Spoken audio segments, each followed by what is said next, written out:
Assalamualaikum warahmatullahi wabarakatuh. Selamat pagi anak-anakku yang Bapak banggakan, terkhusus anak MTSPM kelas 8. Semoga tetap senantiasa diberikan kesehatan.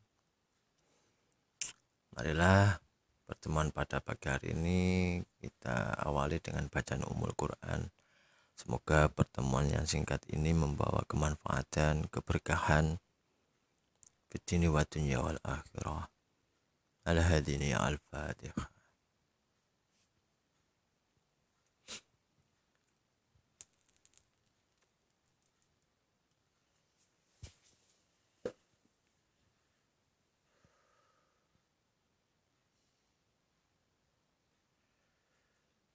Baiklah, pada pagi hari ini kita akan membahas tentang keteladanan Rasul Ulul Azmi dan keistimewaannya.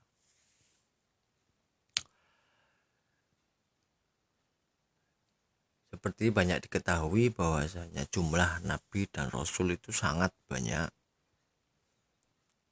Ada yang berpendapat 120.000, ada berpendapat 124.000. Kemudian jumlah Nabi 313. Kemudian dikerucutkan lagi yang wajib kita imani itu ada 25. Dan di antara 25 itu terdapat Rasul pilihan, yakni 5 saja yang biasa disebut dengan Ulul Azmi. Ulul artinya orang yang memiliki azmi, cita-cita yang mantap. Menurut Sirajuddin Abbas dalam buku Ensiklopedia Islam, bahwa ulul azmi biasa diartikan orang-orang yang mempunyai kemauan yang kuat dan teguh. Oleh karenanya secara istilah ulul azmi berarti Rasul pilihan atau Nabi yang memiliki keteguhan hati, lapang dada, dan sabar dalam menghadapi kaum yang menentang dirinya dan tidak mau menerima ajaran yang disampaikan. Adapun Rasul yang termasuk ulul azmi itu hanya ada 5 kan tadi. Yang pertama Nabi Nuh, yang kedua Nabi Ibrahim, yang ketiga Nabi Musa, yang keempat Nabi Isa, yang kelima Nabi Muhammad, atau bisa disingkat dengan istilah NIMIM. Nuh, Ibrahim, Musa, Isa, Muhammad, atau Mimin. Nah, dibalik Muhammad, Isa, Musa, Ibrahim, Nuh. Adapun sifat utama yang dimiliki oleh para ulul azmi, sifat utama yang mendasar yakni satu tabah, yang kedua ketetapan hati, artinya yakin, yang ketiga sabar. Sekalipun dengan susah payah dan sangat berat dalam menegakkan syariat Allah, sehingga kesabaran mereka dipuji oleh Allah sendiri dalam Al-Quran surat Al-Aqab ayat 35. Wasbir kama sabaru ulul azmi. Jadi kalau sabar itu disuruh bersabar seperti sabarnya ulul azmi, karena ulul azmi itu memiliki tingkat kesabaran yang begitu tinggi. Yang pertama Nabi Nuh. Nah, ini diberikan secara singkat saja untuk mengetahui betapa sabarnya Nabi Nuh. Nabi Nuh itu berdakwah kurang lebih 950 tahun, jadi hampir 1000 tahun. Tetapi yang beriman itu hanya 80 orang. Jumlah yang sangat tidak seimbang dengan lamanya berdakwah. Kendati pun setiap diajak, kaumnya itu menutup dengan jari telinga, tapi Nabi Nuh tetap bersabar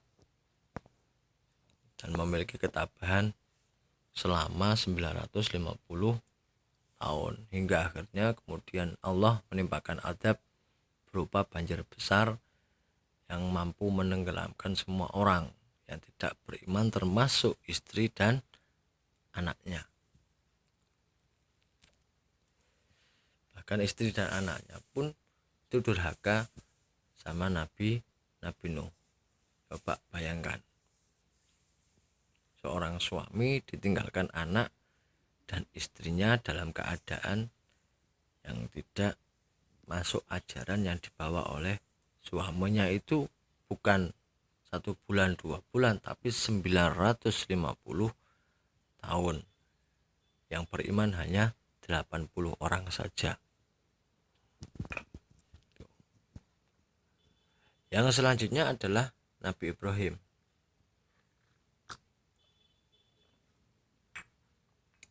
Nabi Ibrahim itu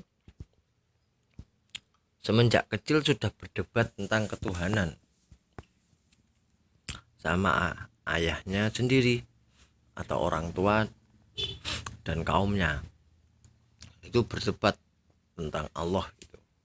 Allah itu bagaimana? Itu berdebat dengan kaum bahkan keluarganya sendiri. Akhirnya setelah remaja kemudian beliau menghancurkan berhala-berhala, ada Lata, Uzza, Hubal, itu kemudian dihancurkan. Karena perbuatannya itu akhirnya dihukum oleh Raja Namrud yang dibakar dalam api yang sangat besar. Namun karena mukjizat dari Allah, Nabi Ibrahim tidak terbakar. Karena ya naru kuni bardaw wa salaman ala Ibrahim. Karena Allah berfirman seperti itu, wahai api, jadilah engkau dingin dan berikan keselamatan untuk Nabi Ibrahim. Makanya di situ ada bardan wasalaman, dingin dan selamat. Kalau cuma ya naru kuni bardan ala Ibrahim, itu bisa-bisa Nabi Ibrahim itu bukan lantas selamat, tapi bisa meninggal bukan karena kepanasan tapi karena kedinginan. Nah, ya kita lanjutkan.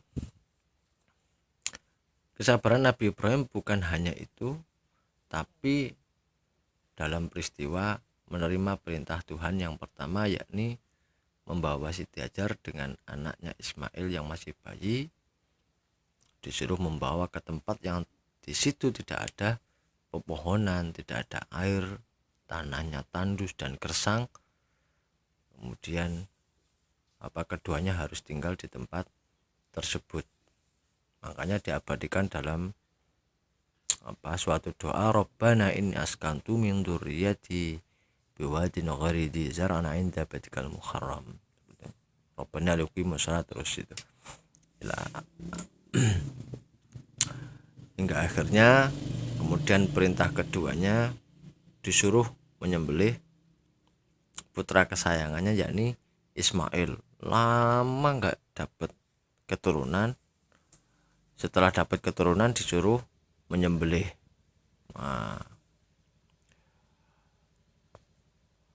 kemudian perintah yang ketiga yakni harus membangun Baitullah atau Ka'bah bersama anak beliau Ismail. Semua perintah Allah itu dilaksanakan dengan penuh kesabaran yang tinggi, tetapi semuanya berujung atas pertolongan Allah.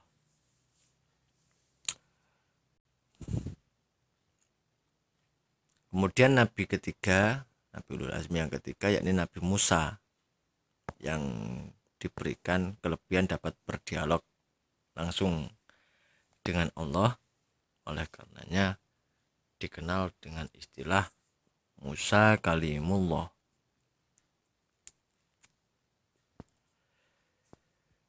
Kesabaran dan ketabahan Nabi Musa itu sudah dimulai dari kecil, karena menghadapi masa Raja Fir'aun. Raja Fir'aun di situ masa hidupnya semua anak laki-laki atau semua bayi laki-laki yang baru lahir, kalau itu laki-laki, harus dibunuh. Makanya Nabi Musa ketika kecil itu sudah berada dalam ancaman untuk terbunuh. Karena apa? Karena dulu para ahli nujumnya Fir'aun, bahwasanya Fir'aun akan hancur itu disebabkan oleh anak laki-laki. Jadi Fir'aun itu gopoh untuk mencari siapa yang akan menghancurkan dirinya, hingga semua anak laki-laki yang baru lahir harus dibunuh. Tapi berkat pertolongan Allah, waktu itu Nabi Musa dihanyutkan. Makanya namanya Musa. Musa artinya yang dihanyutkan atau mengalami proses terhanyut. Makanya dalam masa Musa itu ada Musa bin Imran, yakni ya Nabi Musa itu ada Musa As-Samiri, sama-sama mengalami proses terhanyut. Kalau Musa bin Imran itu terhanyut karena di kintirno itu ya, dihanyutkan di sungai oleh ibunya, kemudian ditemukan oleh istri Fir'aun, sehingga dirawat hingga menjadi besar. Itu pun bukan lantas langsung dirawat begitu aja, tapi dites dulu sama Fir'aun, itu bayi biasa apa bayi yang akan menghancurkan saya, hingga disuruh memilih roti dengan bara api. Tapi karena kuasa Allah, yang dipilih adalah bara api, dimakan oleh Nabi Musa. Makanya dalam sejarahnya Nabi Musa itu mengalami tidak pelat. Ngerti pelat? Pelat itu sulit untuk ngomong, R itu sulit. Nah, jadi Nabi karena memakan namanya bara api hingga sampai dewasa menderita atau mengalami namanya pelat itu.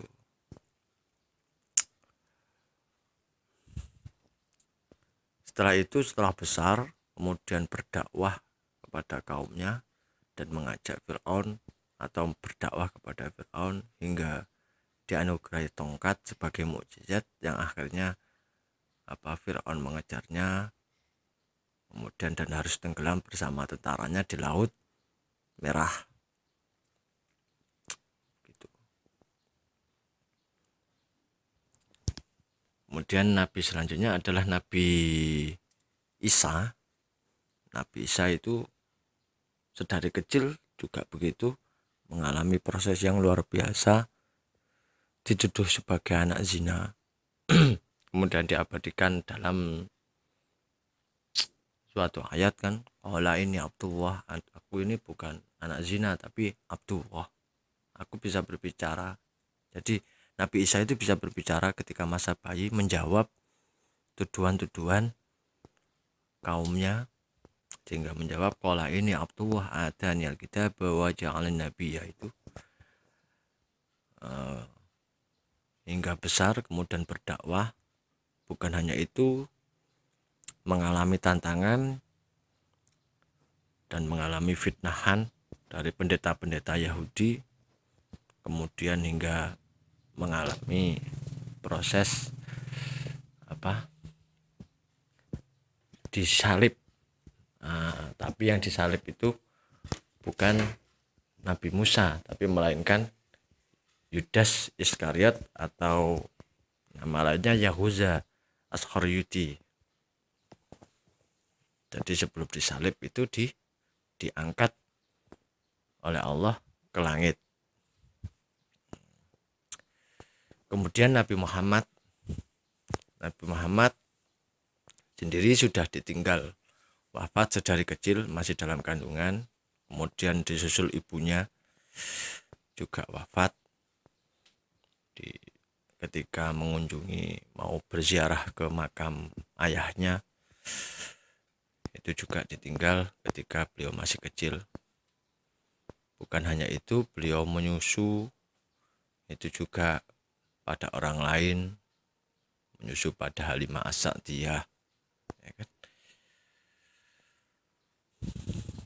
Setelah beranjak dewasa, baru menikah sudah meninggal oleh 2 orang kesayangannya, makanya disebut dengan Amul Husni atau tahun kesedihan, karena ditinggal wafat oleh 2 orang yang sangat berperan besar dalam hidupnya, yakni istrinya dan pamannya, yakni Abu Thalib. Karena Nabi sedih, kemudian dihibur oleh Allah dengan peristiwa Isra Mi'raj yang kemudian terus mendatangkan peristiwa sholat 5 waktu.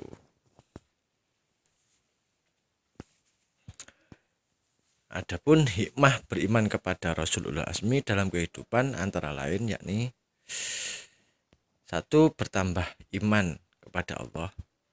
Yang kedua, sabar dan tabah dalam menjalankan perintah Allah dan menjauhi larangan. Yang ketiga, bersyukur atas segala nikmat. Yang keempat, ikhlas menerima segala ujian. Yang kelima, mengagungkan Rasul, mencintainya dan menghormatinya. Yang keenam, memperoleh teladan yang baik. Dan yang ketujuh, hikmahnya yakni akan selamat di dunia dan di akhirat karena bimbingan yang diberikan Rasul. Inilah penjelasan singkat tentang Rasul Ulul Azmi. Semoga bermanfaat. Bapak akhiri dengan bacaan hamdalah.